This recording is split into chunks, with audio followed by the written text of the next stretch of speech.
리차드 플랫이라고 하는 목사님께서 쓰신 인간 존엄을 위한 하나님의 디자인이라는 책이 있습니다. 거기 보면 이분이 이런 얘기를 하고 있습니다. 어느 날 한 집회에 가서 설교를 하셨는데 설교가 끝나고 나니까 한 젊은이가 가까이 왔습니다. 그리고는 이 목사님께 이렇게 말했습니다. 목사님, 오늘 제 마음속에 있던 해결되지 않던 숙제가 풀린 것 같아서 너무나도 감사합니다. 그동안 제가 몰랐던 것을 명백하게 깨닫게 해주셔서 감사합니다. 이렇게 인사를 하더라는 것입니다. 그래서 이제 궁금한 이 목사님께서 도대체 형제는 어떤 문제를 가지고 있었습니까? 이렇게 물었더니 이 젊은이가 하는 말이 자신이 처음 예수님을 믿을 때 설교를 들었는데 목사님께서 뭐라고 얘기하시느냐 하면 예수님만 믿으면 아무 문제가 없다고 하셨다는 겁니다. 그래서 예수님의 이름으로 사탄을 이기고 언제나 승리하고 갈등도 없고 어떤 어려움도 없이 승리할 수 있다. 승리는 우리 것이다. 이렇게 설교를 들었다는 겁니다. 그런데 예수님을 믿었는데도 불구하고 그 목사님 말씀처럼 되지를 않았다는 것입니다. 예수님을 믿었는데도 여전히 마음속에 고민이 많이 있었고 예수님을 구주로 영접했는데도 늘 죄에 넘어지고 늘 실패하고 언제나 쓰러지곤 했다는 겁니다. 그래서 맨 처음에 말씀을 전해준 목사님은 예수님을 믿으면 아무 문제도 없고 언제나 승리하고 이런다고 그랬는데 막상 살아보니까 그렇지 않았다는 것입니다. 그런데 오늘 플랫 목사님의 설교를 들으면서 다시 한번 깨닫게 됐습니다. 여러분, 그러면 이 플랫 목사님께서는 뭐라고 설교를 하셨을까요? 예수님만 믿으면 아무 문제도 없고 언제나 승리한다고 설교를 했을까요? 그렇지 않습니다. 이 플랫 목사님의 설교는 정반대였습니다. 예수님을 구주로 영접하고 나면 많은 고통이 시작된다. 그리고 수많은 영적 전쟁에 나가야 된다. 그리고 그 영적 전쟁이 너무나도 치열하기 때문에 실패할 때도 많고 만신창이가 될 때도 많다. 예수님을 믿지 않았더라면 느끼지 않았을 고통을 예수님을 믿기 때문에 겪는 경우가 많다. 이렇게 설교를 했다는 겁니다. 그래서 오늘 내가 왜 예수님을 구주로 믿는데도 불구하고 이런 아픔이 많고 좌절이 많고 상처가 많은지를 깨닫게 됐습니다. 이렇게 이야기를 하더라는 것입니다. 우리 교우님들 생각할 때는 어떤 목사님의 설교가 맞는다고 생각하십니까? 주님을 믿으면 아무 문제도 없고 갈등도 없고 언제나 승승장구할 수 있다는 말이 마음속에 닿으십니까? 아니면 예수님을 믿고 나면 더 큰 고뇌와 전쟁 속에서 상처를 입는다는 말이 마음에 와서 닿으십니까?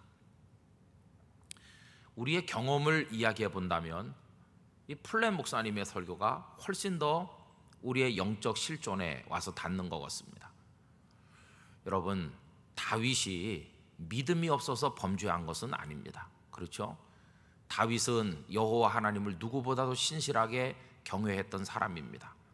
그러나 그는 군대의 숫자를 파악해서 도대체 내 명령 한마디에 동원될 수 있는 사람들이 얼마나 되는지를 알아보고 싶은 인간적인 충동을 느껴서 군사의 숫자를 계수하는 교만한 죄를 짓기도 했습니다. 하나님을 안 믿어서가 아니었어요. 그런가 하면 밧세바를 보는 순간 또 마음의 욕망을 참지 못하고 범죄하지 않았습니까? 그럼 밧세바와 범죄하는 그 순간에 이 다윗이 하나님을 안 믿은 것이냐? 그렇진 않습니다. 그때도 그는 하나님을 믿고 있었는데 그런 실수를 한 것입니다. 여러분, 오늘 우리도 다 똑같죠. 어떤 때는 얼굴을 붉히면서 소리를 지르면서 싸울 때도 있어요. 경건한 부부라고 해서 부부싸움을 안 하느냐? 그건 아니지 않습니까? 아마 모르긴 몰라도 우리 장로님 가정에도 집사님들 가정에도 부부싸움이 있을 겁니다. 그리고 애들하고도 다투고 애들하고 다툴 땐 또 부모님이 애들처럼 되기도 해요. 그리고 내가 왜 이렇게 애한테 흥분했나 후회를 하기도 하고 그렇겠죠.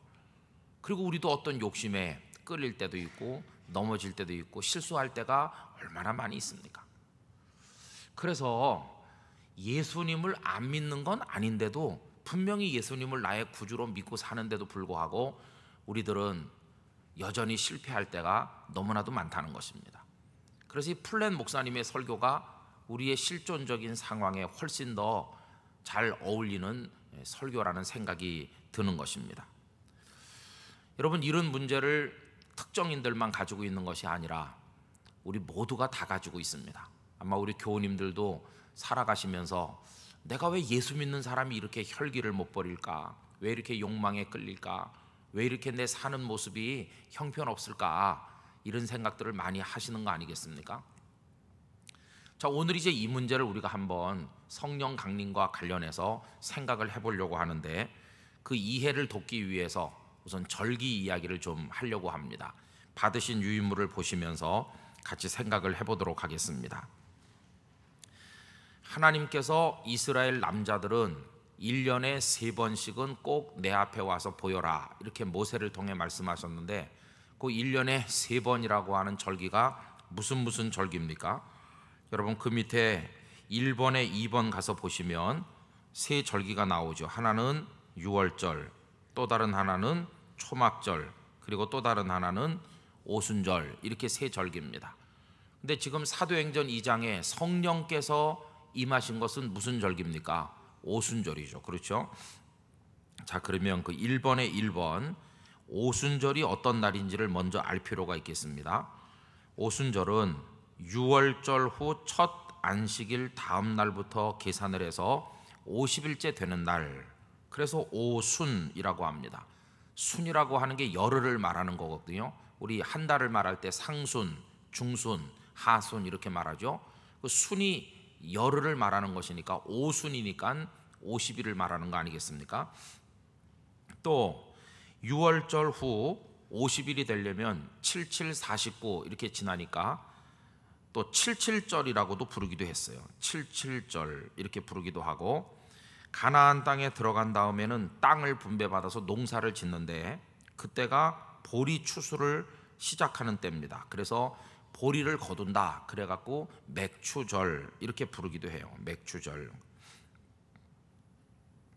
자, 그러면 그 오순절의 위치를 날짜로 한번 생각을 해보면 유월절이 언제냐 하면 1월 15일부터 한 주간이 6월절입니다. 1월 15일부터 한 주간. 이게 1월이라고 하는 게 이스라엘 사람들의 원래 달력인데 아비벌이라고 부르다가 나중에는 니산원이라고도 불렀습니다. 그 다음에 초막절은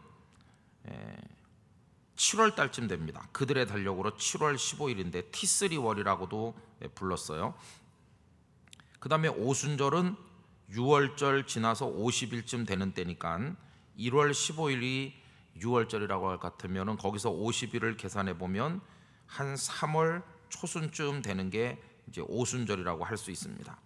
자, 그러면 6월절은 뭐고 초막절은 뭐고 오순절은 뭔지 그 1번에 2번을 통해서 간단히 보십시다. 6월절은 출애굽하던 날의 구원의 기쁨을 간직하는 기념일이죠.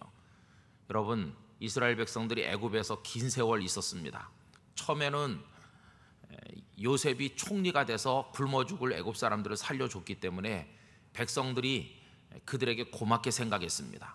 그러나 요셉을 모르는 바로 왕이 나타난 다음에는 그들의 숫자가 너무 많아지는 걸 경계하기 시작했고 급기야는 이스라엘 사람들은 애굽 사람들에게 노예가 됐습니다. 언제부터 노예가 됐는지 정확히 알 수는 없지만 어쨌든 그들이 애굽에서 살았던 기간이 처음에는 자유롭게 잘 살던 기간부터 포함을 해서 노예로 살던 기간까지 전부 다 합치면 그게 430년입니다. 430년 만에 애굽에서 나오는데 그 노예의 상태에서 벗어나는데 그때 하나님이 보내신 종이 누구였습니까? 모세였습니다. 하나님 모세를 보내서 그들을 건져내시죠. 그런데 바로 왕과 그 바로의 신하들이 이스라엘 백성들을 쉽사리 내보내지 않기 때문에 하나님께서는 특단의 조치를 취하셨는데 10가지 재앙이 차례차례 그들에게 임하게 됐습니다. 버티고 버티는 그들에게 마지막 10번째로 임한 재앙이 여러분 무엇이었습니까? 그게 초태생이 다 죽는 겁니다. 모든 가정의 맏아들들이 몽땅 다 죽고, 그리고 짐승까지도 먼저 태어난 새끼는 다 죽는 무시무시한 재앙이 애굽 땅에 임했습니다. 그날 밤 이스라엘 사람들 가정에서는 한 사람도 그런 비극을 경험하지 않았습니다. 왜 그러느냐 하면 하나님께서는 미리 모세를 통해서 그날 밤에 죽음의 재앙이 온다는 것을 알려주시면서 그들에게는 양이나 염소를 잡아먹고 그 피를 문설주와 임방에 다 바르게 하셨습니다. 그리고 하나님이 보낸 죽음의 사자가 왔을 때 그 문에 피가 발려진 집은 뛰어넘었기 때문에, 패스 오버해서 지나갔기 때문에 이스라엘 가정에서는 한 사람도 죽는 일이 없었습니다. 그 6월절을 영어로 패스 오버라고 그러죠. 뛰어넘어서 그냥 지나감으로 생명을 건지게 된 겁니다. 그때 그 생명을 건지게 만드는 표식이 뭐였습니까? 피를 문설주와 임방에 바른 것이죠. 여러분이 6월절 어린 양이 신약 성경에 오면 우리 예수님을 뜻하는 겁니다. 거기 발렸던 그 피가 예수님의 십자가 보혈을 의미하는 거 아니겠습니까? 그날 밤 온 애굽 사람들 집에는 아들들이 다 죽었어요. 맏아들들. 애굽 사람들이 나와서 탄식하면서 통곡할 때 바로 왕이 더 이상 버틸 수 없다는 걸 알게 됐습니다. 왜냐하면 자기 아들까지도 죽었으니까요. 급하게 모세와 아론을 불러서 당장 오늘 밤에 너희들은 떠나라. 그래서 애굽 사람들에게는 극도의 슬픔의 밤, 이스라엘 사람들에게는 최고의 기쁨의 밤이 됐어요. 그날 밤 그들은 이미 출발 준비를 다 하고 옷 다 입고 허리띠 동여매고 신발 다 신고 지팡이를 손에 들고 다 준비하고 있었는데 바로 왕이 떠나라 하니까 그들은 430년 만에 애굽을 벗어나서 해방되어 나가게 됐어요. 이젠 더 이상 노예가 아니라 자유하는 하나님의 백성이 된 것이. 여러분이 6월절은 그래서 해방과 구원의 절기인 것입니다. 그럼 오늘 우리들에게도 6월절이 있어요. 그들은 애굽에서 벗어났다면 오늘 우리들은 어떤 애굽에서 벗어났습니까? 오늘 우리들은 죄라는 애굽에서 해방됐어요. 오늘 우리들은 죄가 가져오는 무서운 사망이라고 하는 애굽에서 해방됐습니다. 뿐만 아니라 그 죄와 사망을 가지고 우리의 목줄을 조이던 사탄의 소나기로부터 우리는 해방된 것이. 그래서 이스라엘 사람들이 애굽에서 해방된 것과 똑같이 오늘 우리들도 해방되는, 구원받는 하나님의 자녀가 됐다는 것이. 6월절 밤에 애굽에서 나오던 이스라엘 백성들 어떤 표정으로 나왔을까요? 그 감격을 이루 헤아릴 수 없었을 거예요.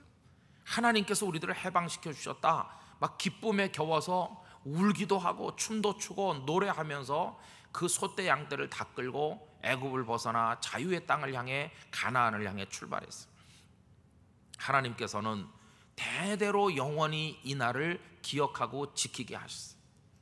그래서 6월절은 구원의 날로서 구원의 기쁨과 감격이 막 차오르는 그런 날, 이게 바로 6월절인 것이. 자, 그러면 그들이 이제 애굽에서 벗어나서 나오니까 그들을 기다리고 있는 게 뭐였습니까? 그게 광야였죠. 광야. 광야에서 그들이 머무른 기간은 40년이었습니다. 왜 그들이 40년을 머물렀는지는 잘 아십니다. 본래는 금방 가나안 땅에 들어갈 수 있는 그리 멀지 않은 길인데, 이 백성들이 가데스 바네아에서 정탐꾼 12명을 가나안 땅에 보냈을 때 돌아온 사람들 중에 10사람이 하나님을 원망하면서 가나안 땅은 점령할 수 없는 땅이라고 하나님 앞에 불평을 드러놓았습니다. 이 얘기를 들은 백성들이 전부 다 두려움에 빠지면서 가나안에 들어갔다가는 내 아내들과 자식들이 다 죽겠구나 통곡을 하면서 한다는 말이, 우리를 죽이려고 하나님이 애굽에서 데리고 나왔느냐, 차라리 애굽으로 돌아가는 게 낫겠어, 이러면서 심지어는 모세를 향해 돌을 던지려고 했어. 하나님께서는 화가 나셨고 결국 그들은 진노를 받게 돼요. 그래서 정탐한 날수가 40일이었기 때문에 그 하루를 1년으로 계산해서 40년 동안을 광야에서 배회하게 되었고, 그들을 그 40년 머무르는 그 기간 동안에 하나님을 원망했던 그 세대는 다 광야에서 죽게 됐어요.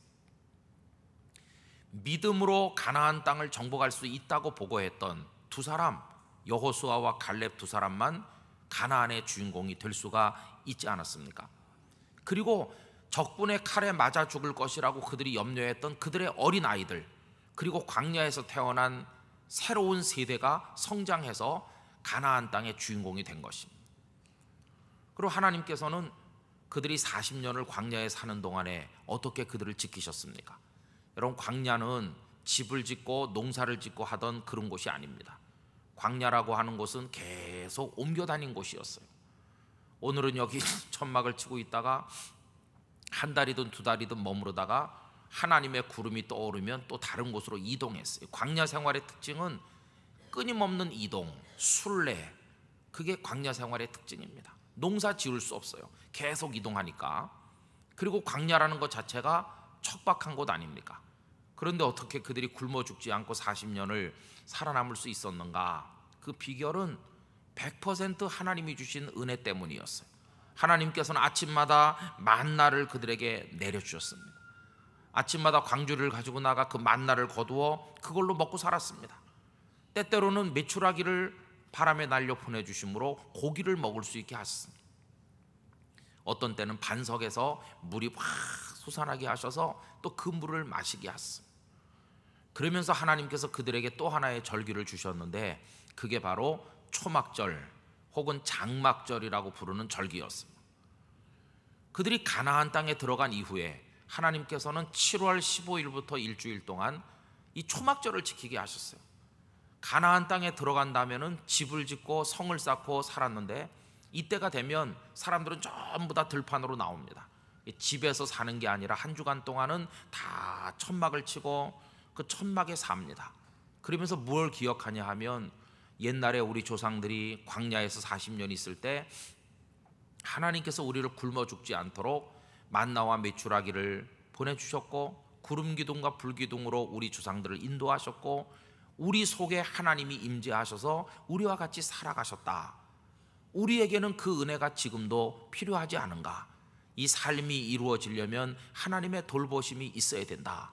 그들이 광야 40년을 순례하듯이 그리고 하나님은 그들을 지키시듯이 우리 인생 자체가 순례하는 인생인데 오늘은 이곳 내일은 저곳으로 옮겨가는 우리의 인생 속에 하나님이 같이 계시고 우리를 이끌어 주시기를 원합니다. 그런 마음으로 매년 일주일 동안 이 초막절을 지키는 것.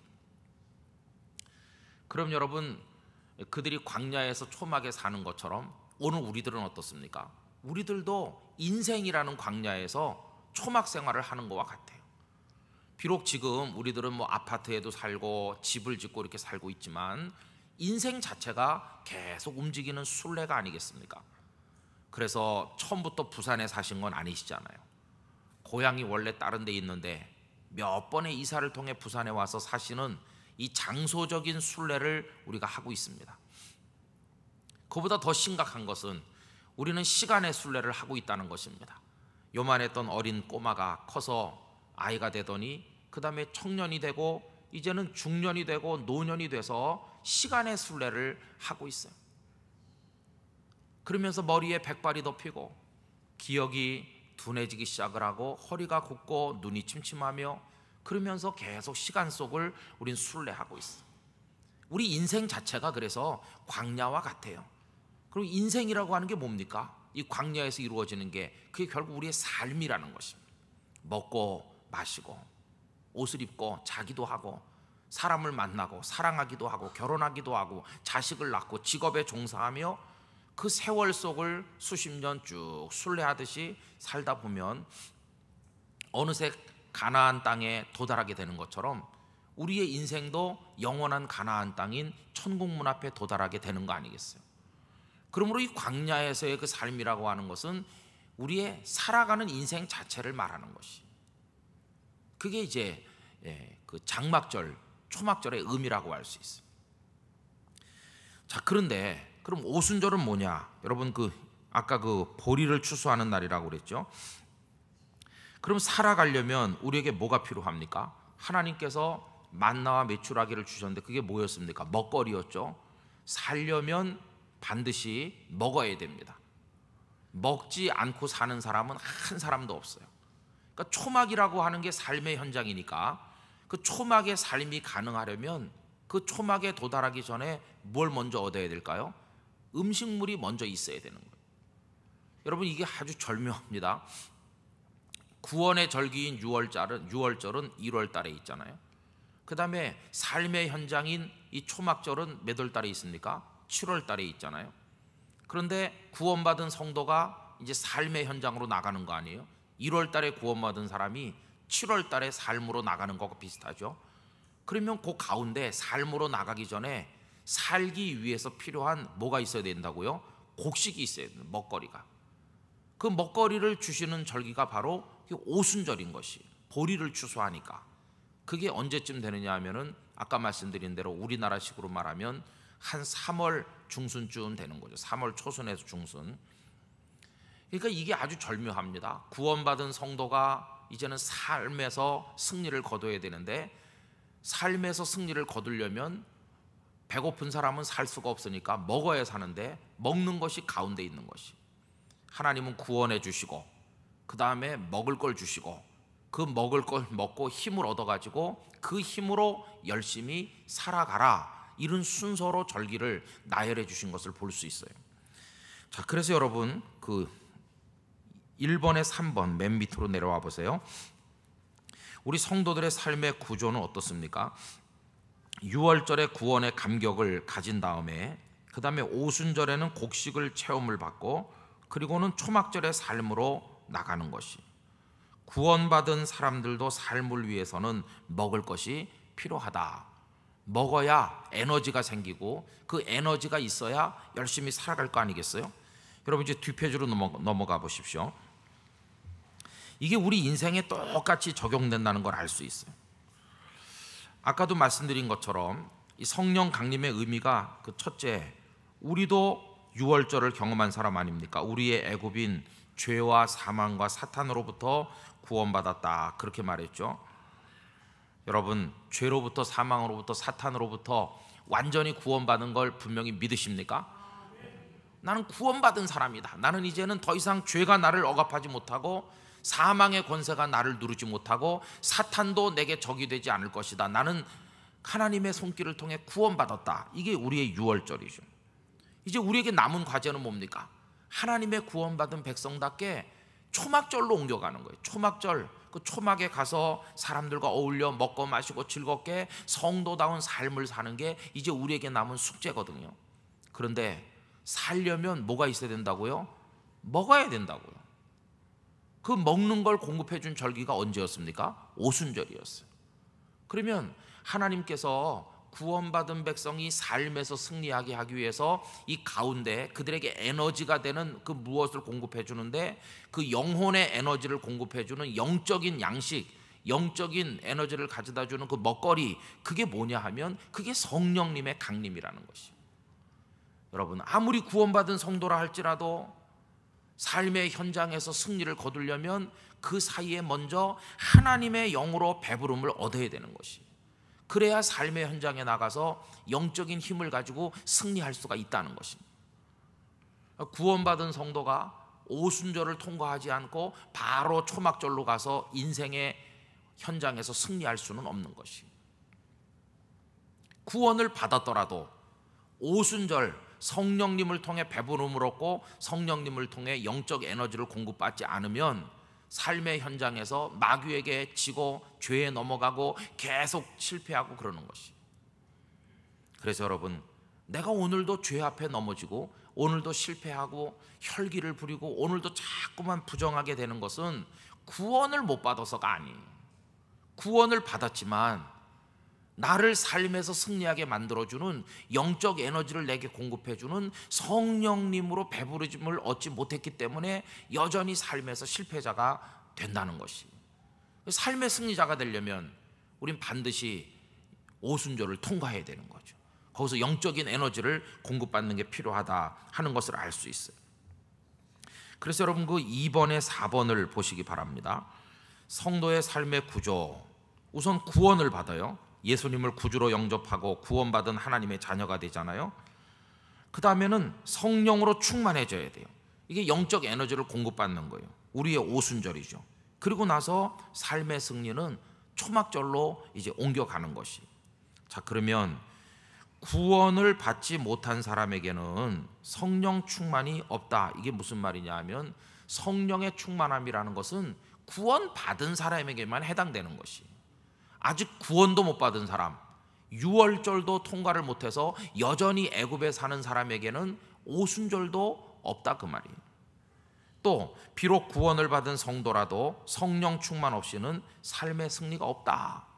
이 구조를 머릿속에 여러분 잘 생각해 보셔야 됩니다. 자, 그러면 이제 우리가 성경을 좀 찾아보려고 하는데요, 고린도전서 3장을 펴보시겠습니까? 고린도전서 3장 1절입니다. 고린도전서 3장 1절 말씀 다 펴셨죠? 3장 1절을 천천히 다 같이 읽어보겠습니다. 형제들아, 내가 신령한 자들을 대함과 같이 너희에게 말할 수 없어서 육신에 속한 자 곧 그리스도 안에서 어린 아이들을 대함과 같이 하노라. 아멘. 이 고린도 전서를 써서 보내신 분이 누구실까요? 바울 사도시죠. 그럼 여기 형제들아 이렇게 불렀을 때 이 편지를 받아서 읽는 사람들은 누굴까요? 고린도에 살고 있는 교인들이죠. 그렇죠?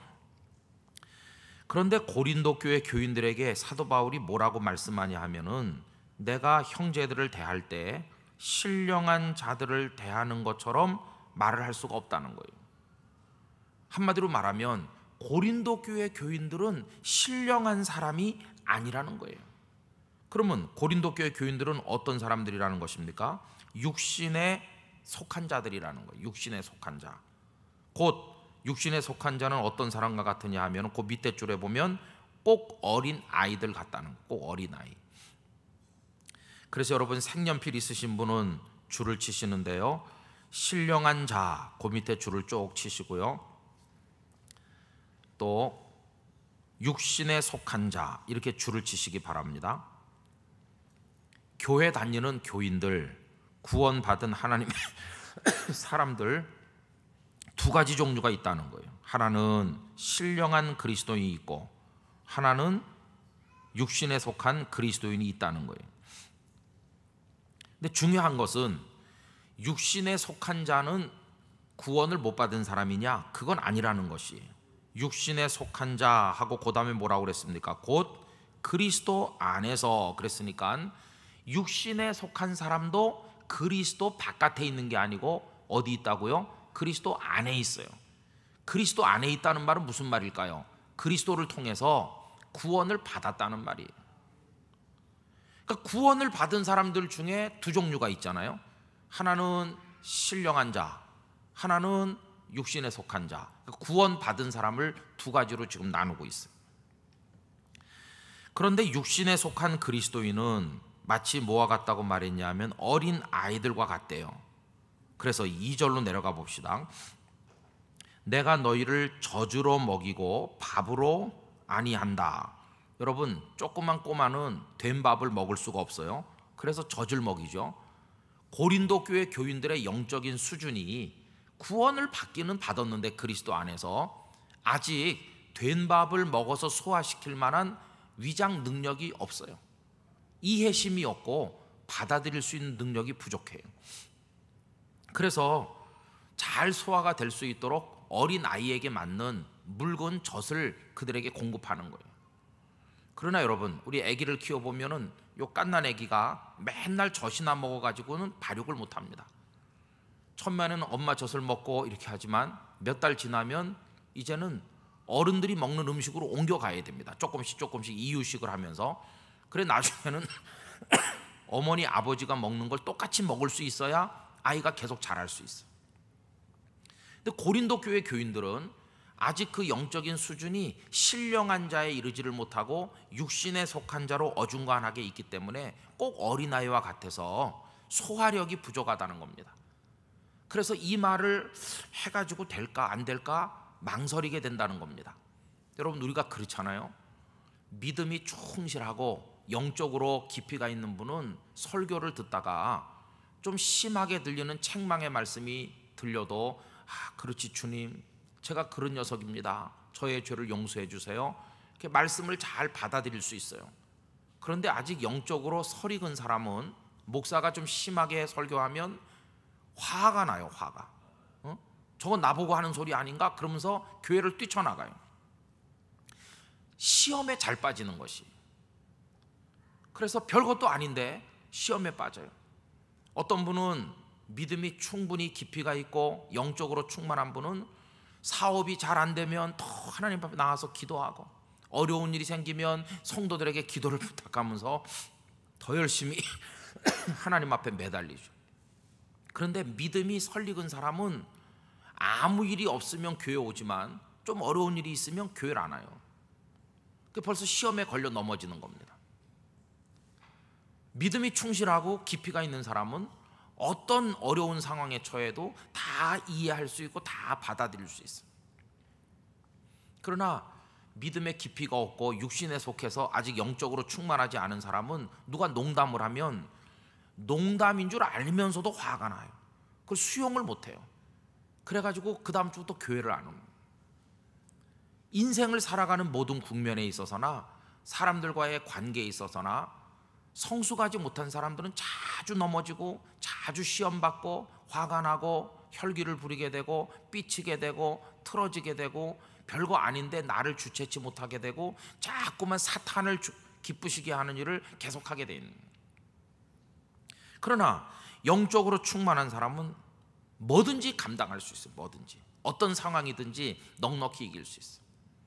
그래서 된 밥도 잘 먹을 수 있고 조금 맛이 간 듯한 약간 쉰 듯한 밥을 먹어도 멀쩡하게 소화를 시킬 수 있어요. 이게 이제 성숙한 사람의 모습이라는 것입니다.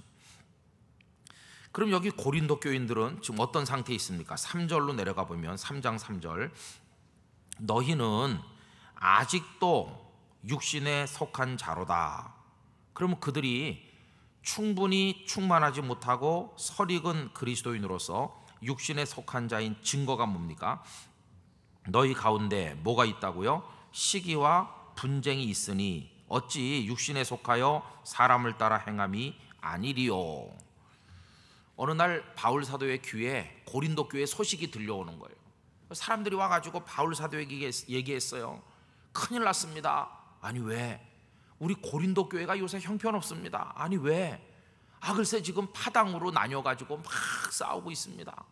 도대체 누구가 이렇게 파당을 나눠서 나는 무슨 베드로파니 뭐 바울파니 나는 뭐 이렇게 하면서 싸우고 있습니다. 아니 왜 싸우나? 하나님의 교회에서 주님의 교회가 성령 안에 하나가 돼야지 왜 그래? 글쎄 모르겠어요. 지금 막 파당이 일어나가지고 교회가 시끄러워요. 여러분, 교회 안에서 파당을 만들어서 다투는 이유가 뭐겠습니까? 아직도 자기 목소리가 죽지 않아서 그래요. 아직도 자기 주장이 강하고 아직도 자기 중심적이고 아직도 이기적인 것이, 다시 말하면 그 옛사람의 모습을 다 극복하지 못했어요. 그렇다고 예수님을 안 믿는 사람이냐? 그건 또 아니죠. 예수님을 믿어서 그리스도 안에서 구원을 받긴 받았는데 아직도 그 모양이라는 것이, 분쟁이 있고 시기가 있고, 바로 이 어중간한 상태, 이게 바로 오늘 우리들의 상태인 경우가 많이 있어요. 그죠? 주님을 안 믿는 건 아닌데 어떤 땐 나도 파당에 가담할 때도 있고 시기도 하고 분쟁도 하고 오만 가지 죄를 다지면서 나가 떨어지잖아요. 그럼 결국 우리가 어떤 상태에 있다는 것입니까? 신령한 자가 아니고 육에 속한 그리스도인이라 하는 것이. 그리고 육에 속한 그리스도인들이 이런 것들에 자꾸 걸려서 넘어지고 폐잔병처럼 지지 않으려면 어떤 단계로 성숙해야 될까요? 신령한 자로 성숙해야 되는 것이, 신령한 자가 돼야 되는 거예요. 신령한 자가 되는 비결이 뭐겠어요? 다른 게 아니라 하나님의 성령으로 배불리 먹는 것입니다.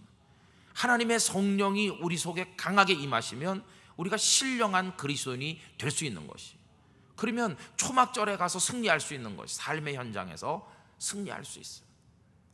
그럼 보세요. 예수님께서 십자가를 지시고 부활하셨잖아요.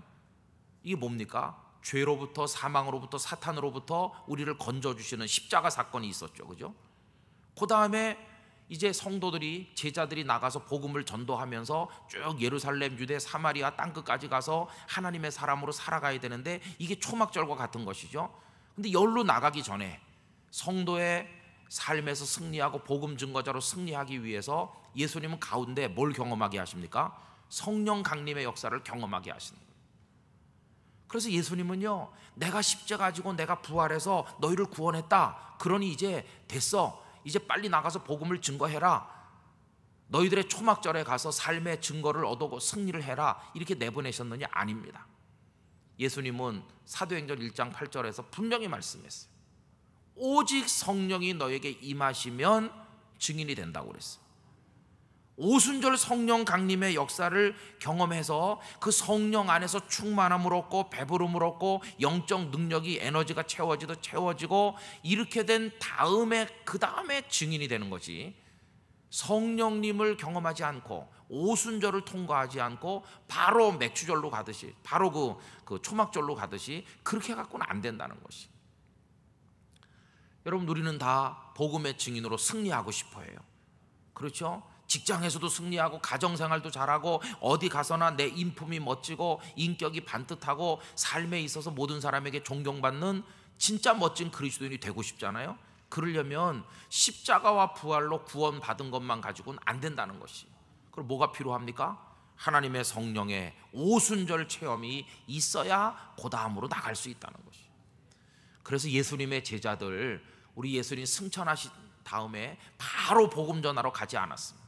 예수님께서는 그들을 예루살렘에서 기다리게 하셨습니다. 무엇을요? 하나님의 성령이 강하게 임하실 때를. 그래서 그들은 계속 다락방에 모여 기도했습니다. 그리고 이제 오늘 본문 오순절날이 이미 이름에 하나님의 성령이 바람같이 불같이 그들에게 강력하게 임했습니다. 다른 말로 말하면 그들이 성령의 충만함을 입었고, 그리고 그들이 배부름을 얻는 것입니다. 그래서 오늘 말씀 4절로 다시 가보세요. 오늘 본문 사도행전 2장 4절로 가보면 무슨 표현이 있습니까? 그들이 다 어떻게 됐다고요? 성령의 충만함을 받고. 여러분, 성령의 충만함을 받으니까 아까 고린도전서 3장 1절에 나오는 어떤 사람이 됐을까요? 신령한 자가 된 거예요. 신령한 자. 그 이전까지는 어떤 자였을까요? 육에 속한 그리스도인이었어요. 그런데 성령께서 그들에게 강력하게 임하시고 나자 이제는 육에 속한 그리스도인의 어중간한 모습을 다 벗어버리고 신령한 그리스도인, 성령에 충만한 그리스도인이 된 것이. 오늘 우리가 삶에 있어서 그리스도의 사람으로 승리하려면 하나님의 영으로 충만해져야 될 필요성을 여기서 분명하게 배우게 됩니다. 왜 목사님인데 그 정도밖에 못하나? 왜 장로님이 그런 범죄를 했을까? 왜 집사님이 그랬을까? 우리 주변에서 보고 듣고 우리 자신이 거기 경험할 때가 있는데요, 이유는 간단해요. 목사님일지라도 장로님일지라도 권사님일지라도 성령 충만의 상태에서 벗어나게 되면 여전히 육에 속한 그리스도인이 되어 넘어지고 실패하고 또 싸우고 또 범죄하고 또 그렇게 될 수밖에 없는 것이. 그런데 여러분, 성령 충만이라는 것은요, 꼭 기억하셔야 되는 일인데 사건이 아니고 상태를 말하는 것이. 사건은요, 한번 일어나면 계속 있는 게 그게 사건이에요. 예수님이 십자가의 보혈을 통해 내 죄를 씻으셨다, 그리고 나를 구원해 주셨다, 이거는 사건이에요. 그러므로 우린 이미 구원받은 하나님의 자녀가 됐어요. 이것이 내일 가서 취소되거나 그 다음날 취소되는 일이 아니에요. 하나님 날 택하셨고 나는 구원받은 하나님의 백성이 됐다, 이건 사건으로 이미 일어나서 완결된 것이. 그러나 성령에 충만한 것은 사건이 아니에요. 내가 10년 전에 기도하다가 하나님의 영의 충만함을 받았다, 나도 10년 전에 오순절 다락방의 역사를 경험했다, 그럼 지금도 그 사람이 계속 그런 상태에 있습니까? 아닙니다. 그 상태는 오늘은 이럴 수 있고 내일은 저럴 수 있고, 이 상태는 계속 변하는 것이. 그래서 구원받은 성도들, 그리고 한때 성령의 충만함을 경험한 성도라 할지라도 끊임없이 성령의 충만 상태를 유지하기 위해서 하나님 앞에 기도하지 않으면 안 된다는 걸 배우게 되는 것이. 한때 성령에 충만했던 사람도 신앙적으로 기도 생활이 식어버리고 하나님을 사모하지 않게 되면 다시 육에 속한 그리스도인으로 뚝 떨어지는 것이, 막 교회를 갈라놓고요, 가정에서 문제를 일으키고 인생에 많은 문제를 가져오는 사람들, 은혜를 못 받아서 그런가? 아니요. 전에도 다 은혜 받았고 이미 구원받았고 이미 하나님의 역사를 경험했었고 막 방언의 은사도 받았었고 대단했었는데 오늘 여기서 범죄할 수 있는 것이, 이 성령 충만이라고 하는 것은 지속돼야 될 상태이기 때문에 그런 것이. 그래서 여러분, 예수님께서는 우리에게 늘 깨어 있으라고 말씀하는 이유가 거기 있는 것입니다. 어저께 기도 많이 한 것으로 오늘까지 효과가 있는 건 아니에요. 날마다 하나님 앞에 기도하고 또 기도해야 되는 것이죠. 오직 성령의 충만함만이 우리를 그리스도인의 삶으로서 승리하는 삶으로서 살아가도록 은혜를 주실 줄 믿습니다. 그래서 성경을 이제 한 군데 더 찾아보는데요, 갈라디아서 말씀으로 가보시도록 합시다. 갈라디아서 5장의 그 유명한 말씀, 갈라디아서 5장 16절을 펴십시오. 16절.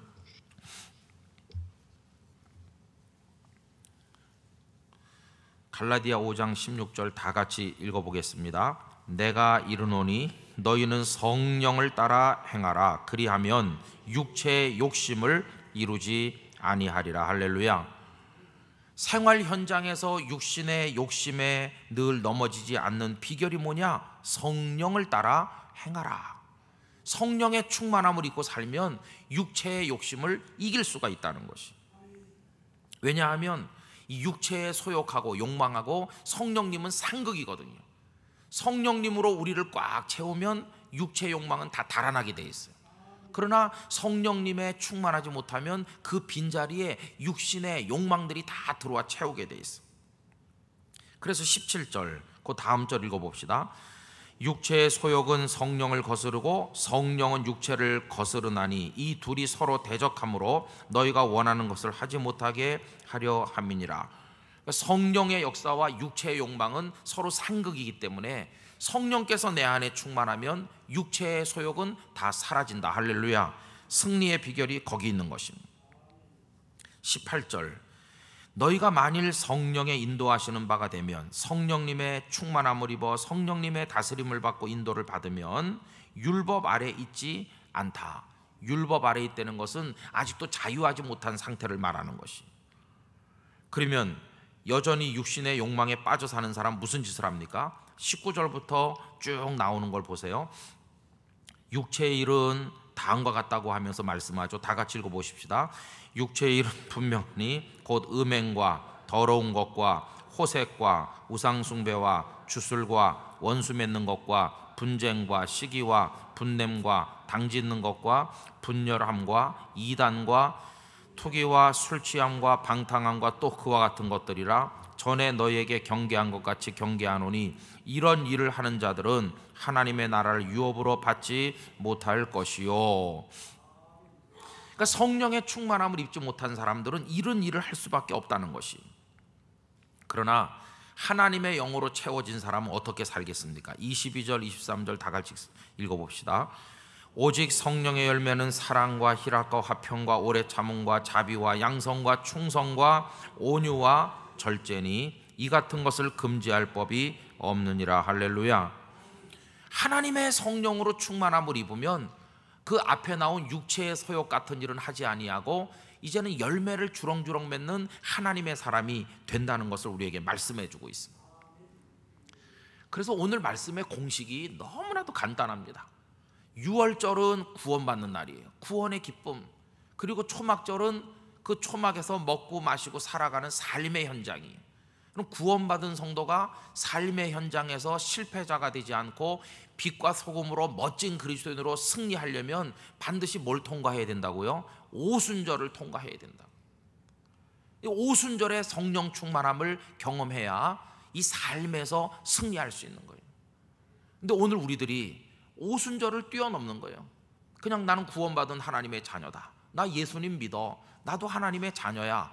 그리고 이제 삶으로 나가서 만신창이가 되는 것이. 예수 믿는데도 거짓말하고, 예수 믿는데도 정욕에 넘어지고, 예수 믿는데도 할 말 못할 말 다 하고, 예수 믿는데도 믿지 않는 사람보다 더 악하게 살기도 하고, 그런 것이 이유가 뭔가? 우리 안에 내주하시는 성령님의 강력한 역사가 없기 때문에 그런 것이. 여러분, 숙제는 이것입니다.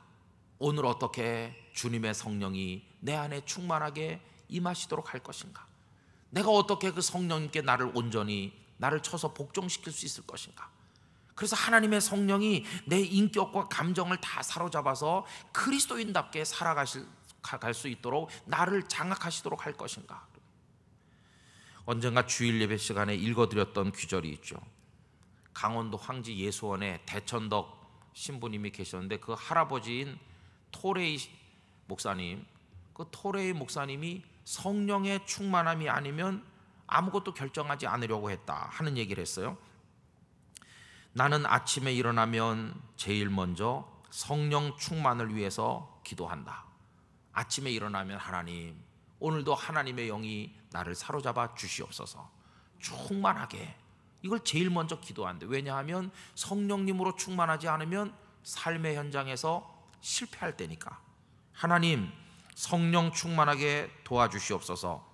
왜냐하면 성령 충만하지 않으면 오늘 하루 나는 너무나 쉽게 흔들릴 수 있는 사람이기 때문이다. 또 이렇게도 고백했어요. 하나님, 제가 성령님으로 충만하다고 느끼지 못할 때는 말하지 않게 도와주십시오. 성령 충만하지 않을 때 말하면 실언이 되기 쉽고 사람들에게 상처를 주기 쉽기 때문입니다. 하나님, 제가 성령 충만하지 않을 때는 제 인생에 중요한 결정을 하지 않도록 도와주십시오. 성령 충만하지 않을 때의 결정은 잘못될 가능성이 항상 있기 때문입니다. 그래서 경건한 이 목사님은 늘 하나님의 성령 안에서 충만하게 살기를 소원했어요. 이게 오순절을 경험하는 그리스도인의 모습인 것입니다. 그리고 오순절 성령 강림 사건은 한 번 있으면 세상 떠나는 그날까지 효과가 있는 사건인가? 그게 아니라는 것이. 여기 2장에서 성령이 다락방에 임한 기사가 나왔잖아요. 사도행전 2장에. 그런데 그 2장 끄트머리에 가면 성도들의 살아가는 모습을 뭐라고 말했습니까? 날마다 모이기에 힘쓰고 또 같이 기도하고 말씀을 나누고 떡을 떼고 늘 모였죠. 아니, 오순절에 성령 충만 받았는데 뭘 또 자꾸 모이냐, 귀찮게.